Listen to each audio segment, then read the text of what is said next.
राजनीति की जय हो। महाराज उत्तानपाद दिग्विजय से लौटकर आ गए हैं।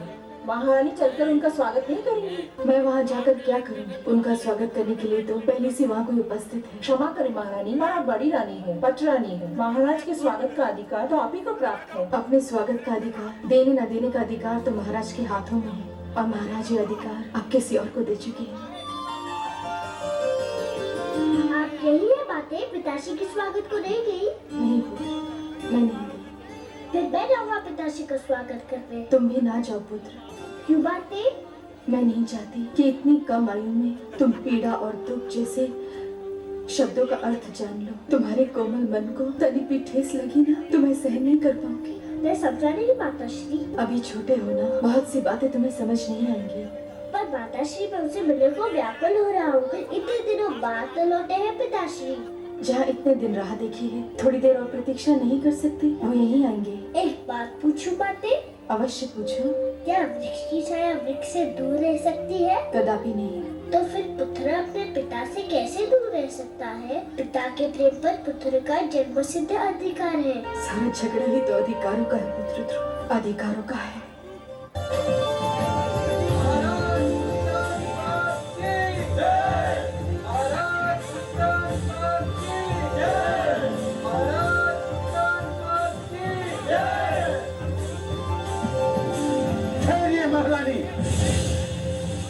ये उचित नहीं है। क्या उचित नहीं है? महाराज के स्वागत का प्रथम अधिकार बड़ी रानी को प्राप्त होता है। किंतु ये अधिकार महाराज ने बड़ी रानी से लेकर हमें दे दिया है। क्या अंतर पड़ता है गुरुदेव? दोनों ही हमारी रानियां हैं और दोनों में से कोई भी हमारा स्वागत कर सकती है। राजा प्रजा का आदर्श होता है महाराज। राजा जो कार्य करता है प्रजा उसी का अनुकरण करती है। राजा मार्गदर्शक होता है, समाज उसके पीछे चलता है। उचित अनुचित की परिभाषा भी राजा ही बनाता है। यथा राजा तथा प्रजा। आज जो कार्य हो रहा है उससे समाज के बड़ों के आदर की परंपरा संकट में आ सकती है, और जब छोटे बड़ों का सम्मान करना छोड़ देंगे तो समाज में उथल पुथल मच जाए, और जब समाज में उथल पुथल हो तो राज्य की स्थिरता डगमगा जाती है।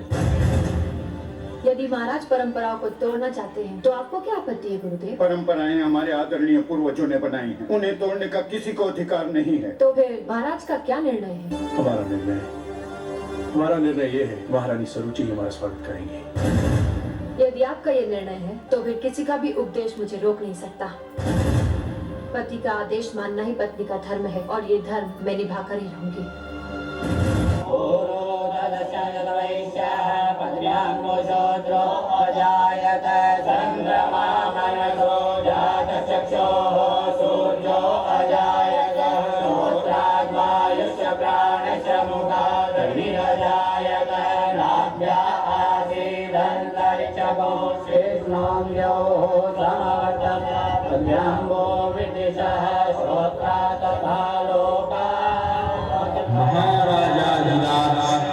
श्री